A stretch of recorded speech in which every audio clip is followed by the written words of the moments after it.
নমস্কার বন্ধুরা, এই দেখো নিয়ে নিয়েছি মানকচু। এই মানকচুটাকে এবার খোলা ছাড়িয়ে আমি টুকরো করে কেটে নেব। আর এই যে নিয়েছি একটুখানি ধনেপাতা।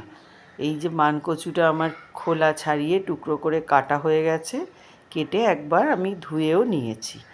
এইবার মানকচুটাকে আমি স্ট্যাপারের মধ্যে ভালো করে ঘষে এটাকে ঝিরিঝিরি করে নিতে হবে, তাহলে বাটার জন্য সুবিধে হবে। এই যে কিছুটা মানকচু শেষে পুরোটা ঘষা যাচ্ছে না, সেটাকে আগে বেটে নিয়েছি।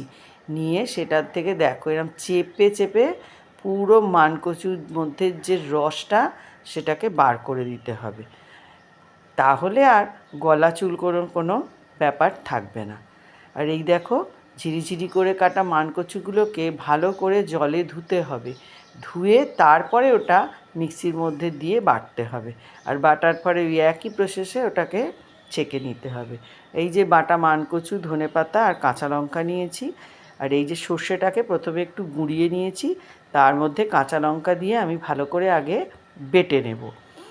এই যে আমার বাটা রেডি হয়ে গেছে। এর মধ্যে এবার দিয়ে দিলাম নুন আর একটু চিনি, আর এর মধ্যে আমি এবার দিয়ে দেব ধনে পাতাগুলো, আর দেব খানিকটা নারকেল কোড়া, দিয়ে এর মধ্যে মানকচুগুলো দিয়ে ভালো করে বেটে নিয়েছি। এই দেখো এরপরে আমি দিয়ে দিচ্ছি এর মধ্যে পরিমাণ মতো তেল, দিয়ে ভালো করে এটাকে মেখে একদম রেডি করে নেব। এই যে আমার মানকচু বাটা একদম রেডি হয়ে গেছে। এটা খেতে অসাধারণ হয়। তোমরা কে কে খেয়েছো জানিও, আর যারা খাওনি তারা অবশ্যই একবার ট্রাই করো। আর ভালো লাগলে একটু লাইক কমেন্ট করে দিও।